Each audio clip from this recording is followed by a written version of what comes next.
Olá, o meu nome é Alessandra Dio e hoje eu vou conversar com você a respeito de orientação sexual. Você vai aprender que gay não é doença. E antes da gente ir direto ao assunto, nós vamos compreender alguns conceitos, termos e definições. O primeiro conceito é o conceito de normal ou de normalidade.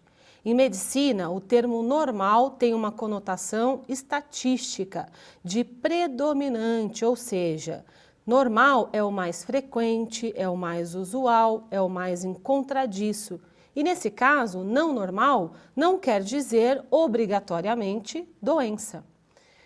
Como Havelock Ellis já mencionou, todas as pessoas não são como você, nem como seus amigos, nem como seus vizinhos. Inclusive, seus amigos e seus vizinhos não são tão semelhantes a você como você supõe. Então, o primeiro definição que nós vamos ter aqui também se relaciona a sexo. O que é sexo? São as características biológicas que definem os seres humanos como homem ou mulher. Então, nesse slide que vocês estão vendo aí na tela, essas duas criancinhas estão procurando e definindo exatamente aquilo que nos definem como homem e mulher, que nos fazem diferentes: ovário, útero, o pênis, a vagina, a mama, isso que significa sexo. E gênero? Gênero é uma convenção, né, do que é masculino e feminino. Mulheres usam salto, homens gostam de carro, homens gostam de boxe, homens gostam de bola, mulheres gostam de balé, mulheres usam maquiagem. Vejam que gênero também tem a ver com uma cultura, porque na nossa cultura mulheres usam saia, mas para os escoceses, né, saia é também utilizada pelos rapazes. E identidade de gênero? O que seria identidade de gênero? Refere-se ao gênero com que a pessoa se identifica, diz respeito ao papel social de gênero com que aquela pessoa se identifica e exerce naquela sociedade. Certo? Posto isso, então nós vamos já direto ao nosso assunto, que é a orientação sexual. Orientação sexual é para onde se orienta o meu desejo, a minha atração, o meu afeto sexual. Heterossexual seria aquela pessoa que sente atração por pessoas do gênero oposto ao seu. Homossexual, pessoas que sentem desejo e atração por pessoas do mesmo gênero que o seu. E bissexual, pessoas que sentem atração por ambos os gêneros.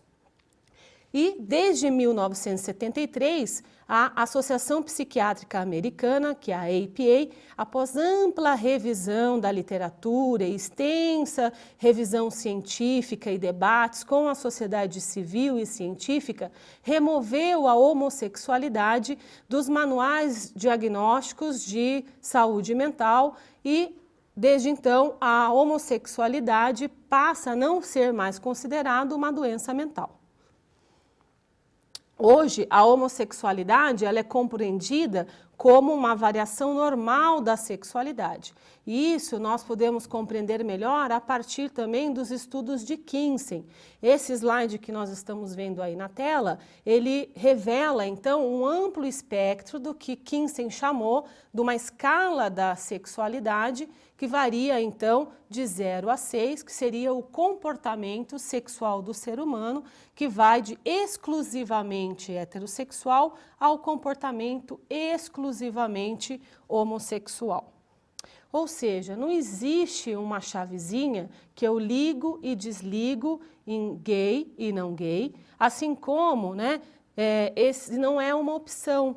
Parece claro que os indivíduos, eles não escolhem a sua orientação sexual, pois de alguma forma ela é built-in. O que quer dizer essa palavra em inglês? Ela é inata. Ou seja, o que causa a orientação sexual das pessoas ainda permanece alvo de discussão e estudo. Então, não existe cachaça para curar, né? Uma brincadeira aí, cachaça cura veado. Não existe evangelho que cura, por exemplo, ou que faz processo de regressão para que possa curar, então, a homossexualidade. Aliás, o Conselho Regional de Psicologia até já se manifestou essa questão como passível, inclusive, de processo.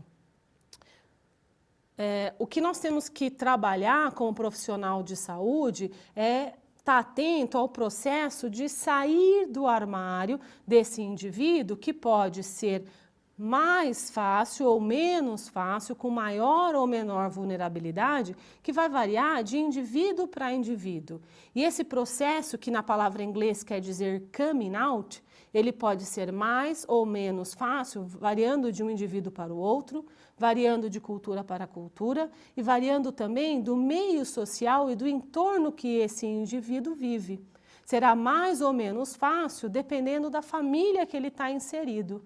É nosso papel, enquanto profissional da saúde, facilitar esse processo. Eu vou falar um pouquinho para vocês, né, do túnel do tempo a respeito de como a orientação sexual ela caminhou aí dentro da história da medicina e dentro da história da nossa sociedade.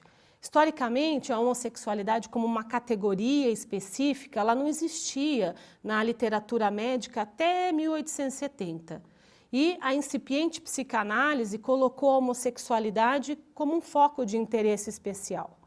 Embora Freud não considerasse a homossexualidade como uma condição patológica, muitos dos seus relatos era contraditório e em algum momento contextualizava essa questão de forma a considerá-la como doença. Quase todos os autores psicanalistas assumiram o caráter psicopatológico da homossexualidade e procuravam pelas causas dessa. A mudança da visão sobre a homossexualidade como uma variação normal da expressão da sexualidade humana teve início com os famosos estudos de Kinsey na década de 50, o qual examinou aí o comportamento humano dos norte-americanos, de homens e mulheres norte-americanas. A evidência que o comportamento e as práticas homossexuais apareciam com maior frequência do que a gente podia imaginar para aquela época causou grande furor na década de 50. A prevalência de 37% dos homens tendo pelo menos uma experiência homossexual entre a adolescência e o início da vida adulta foi um dado de Kinsey que alarmou a sociedade norte-americana naquela época. Então, recomendo aqui o estudo, o filme Vamos Falar de Sexo, de Kinsey, que nós podemos ter um grande aprendizado com esse filme e nós vamos observar exatamente essa questão que eu estou falando aqui para o senhor. Na década de 60, o anticoncepcional oral certamente teve uma grande importância, não somente para nós mulheres, né? Foi uma questão importante para dissociar o ato sexual com a reprodução humana. A homossexualidade aqui, ela passa a ser o representante máximo, né, do prazer sexual sem qualquer possibilidade de reprodução. Os Estados Unidos, nessa época, sem dúvida, foi o berço do movimento gay. Nessa época, a comunidade gay buscava aí a legitimidade de uma cultura positiva, o estilo de vida próprio dos homossexuais, questionando aspectos desta instituição.